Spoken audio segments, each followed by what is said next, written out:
Hello guys, ഞാനിന്ന് നമ്മുടെ നജീബ് ഖാൻ്റെ നമ്മുടെ രാജുവേട്ടൻ്റെ ഫിലിം കാണേണ്ടി വന്നിട്ടുള്ളതാണ് ആടുജീവിതം. നമ്മൾ പ്രവാസിയായിട്ട് നമ്മൾ ആടുജീവിതം കണ്ടിട്ടില്ലെങ്കിൽ ഭയങ്കര നഷ്ടമായിരിക്കും. അപ്പോൾ നമ്മൾ ഇന്ന് കാണാൻ വേണ്ടി വന്നിട്ടുള്ളതാണ്. നമ്മൾ ഷാർജയിൽ ഓസീസ് മാളിലാണ് നമ്മൾ വന്നിട്ടുള്ളത്. നമ്മുടെ കമ്പനിയിലത്തെ എല്ലാ മിക്ക ആൾക്കാരും ഉണ്ട്. ആ ഫിലിം തുടങ്ങി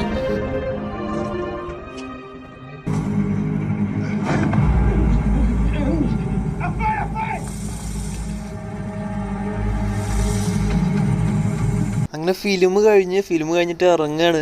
ഒരു രക്ഷയില്ല. രാജുവേട്ടനൊക്കെ പറഞ്ഞാൽ അഭിനയിക്കില്ല, ജീവിച്ചിക്കാണ് സിനിമയിൽ. ഫസ്റ്റ് വാച്ച് മൂവിയാണ് കേട്ടോ. മേക്കിംഗ് എന്ന് പറഞ്ഞാൽ ഒരു രക്ഷയില്ല. എന്തായാലും നമ്മുടെ കൂടെ വന്നിട്ടുള്ള ബഡീസിനോട് ചോദിച്ചു കഴിഞ്ഞാൽ ഹക്കീം ഖാന്റെ റിവ്യൂ എടുക്കട്ടെ. എങ്ങനെ ഉണ്ടായിരുന്നു പടം എങ്ങനെ ഉണ്ടായിരുന്നു? പുള്ളിയല്ലേ? സൂപ്പറല്ലേ? ശ്യാമേട്ടൻ എന്താ പറയുള്ളത്? പുള്ളിയല്ലേ?